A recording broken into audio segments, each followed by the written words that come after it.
o homem também tem melhores condições de progredir na vida. Há um livro que diz, juntos, né, tem um livro aí que fala que a mulher e o homem juntos conseguem enriquecer juntos. Parece-me que é mais ou menos assim. Mas é uma verdade, não é? Porque a mulher, ela sabe como controlar, às vezes, situações difíceis da família, ela sabe como conduzir, às vezes, delicadamente, com feminilidade, o seu marido, os seus filhos, não é? É preciso pensar que a felicidade dos filhos é a felicidade da mãe. E nós somos principalmente mãe. Com certeza. Tem um poema da Cora Coralina que eu gosto muito e gostaria de ler. A vida tem duas faces, positiva e negativa. O passado foi duro, mas deixou o seu legado.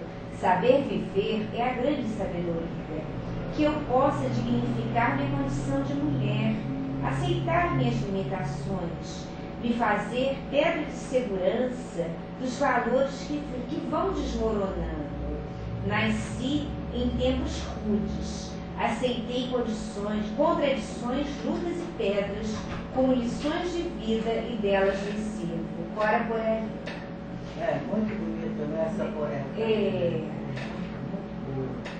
Doutora Guilmar, grande parte das mulheres pobres está inserida num cenário familiar caracterizado pela ausência dos maridos, companheiros estáveis, mulheres chefiando seus lares e crianças circulando em outras casas e sendo criadas por comadres, vizinhas e familiares.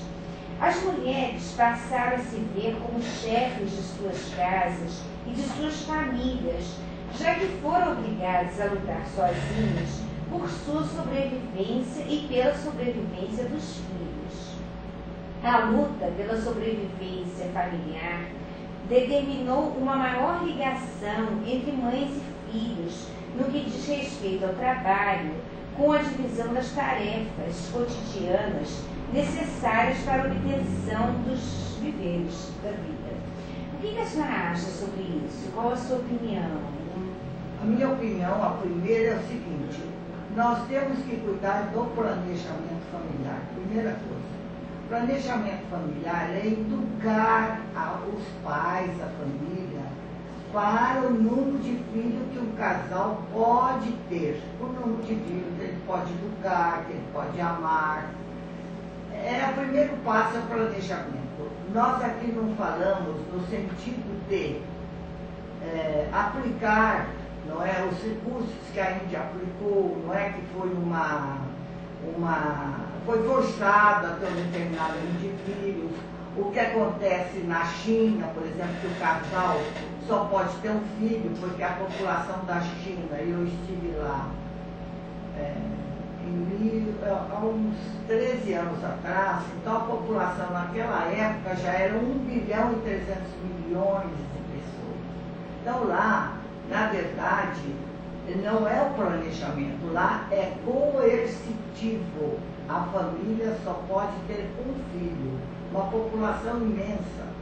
Então, o que é preciso? É preciso que as famílias tenham o planejamento familiar.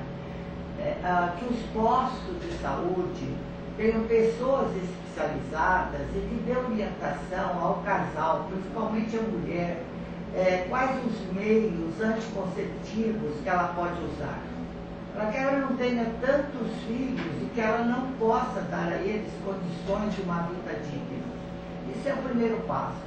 O segundo, a mulher tem que pensar que o pai é uma figura importante dentro da família. E se ela hoje tem um filho com o marido, amanhã tem outro filho com outro marido, amanhã tem outro filho, então ela vai tendo diferentes filhos com diferentes maridos. E essas crianças ficam assim sem muita orientação, porque não tem um pai presente na vida delas.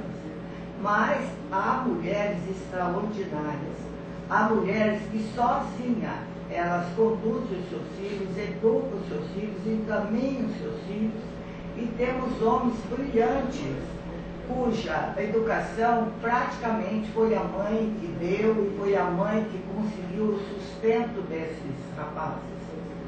Agora, você vê que esses bancos populares, aí o Banco do Povo, principalmente o da Índia, não é? Que hoje parece que o Brasil também já tem, o Banco do Povo. Já. Você vê, a maioria que faz empréstimo é mulher. E a mulher não é caloteira em geral, ela paga. Mesmo que ela tenha uma máquina de costura, que ela trabalha a noite toda, não é? Ela paga o empréstimo. Então, isso mostra o valor da mulher.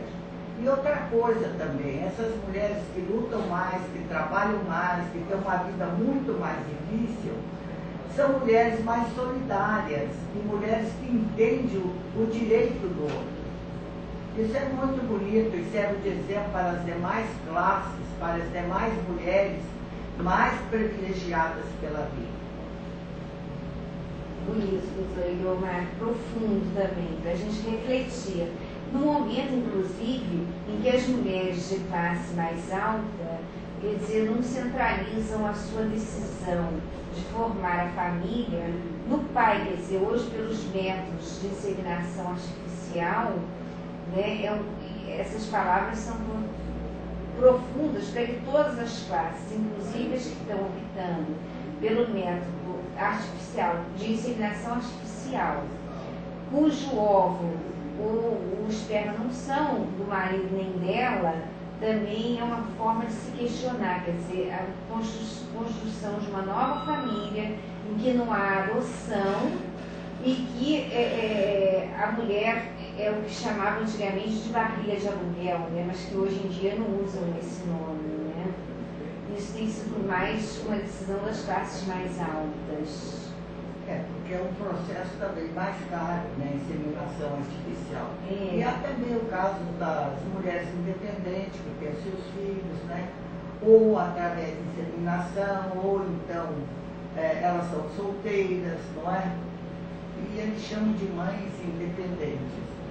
Mas devem ser mulheres especiais, porque querer ter um filho, não é, de qualquer forma, sem um companheiro, não é fácil para elas. Mas tem o seu valor, algumas têm até muito valor, e espero que elas tenham assim, muito sucesso e que os filhos que elas vierem educar sozinhas possam ser cidadãos dos quais nós todos poderemos amanhã ter orgulho. Esse é o mais importante na vida. Né? Quer dizer, pelo lado romântico, a mulher é a forma mais sublime que a natureza deixou na terra pelo seu perfume, pelo seu falar carinhoso e pela sua maneira de conseguir tudo que anseia, porque, como dizem os poetas, a mulher se assemelha a uma rosa que exala perfume nos momentos de mais terríveis de sabores, né? Tem uma ligação telefônica, quer dizer, aqui, doutora Guiomar, as pessoas podem se comunicar pelo site ou por telefone. É um carinho muito grande que a pessoa entre no ar. Boa noite, por gentileza, poderia se identificar? Mônica? Ela mesma. Queria falar com a Mônica? Ela mesma que está Aqui é o doutor Arthur Sampaio, minha querida apresentadora. Oi, poderia repetir por gentileza quem está falando? Aqui é o doutor Arthur Sampaio de São Paulo, parabenizando pelo grande programa. Doutor Arthur, muito obrigada. Doutora Guiomar, o doutor Arthur Sampaio é advogado e é membro do Conselho Fiscal da Libra Vila Madalena.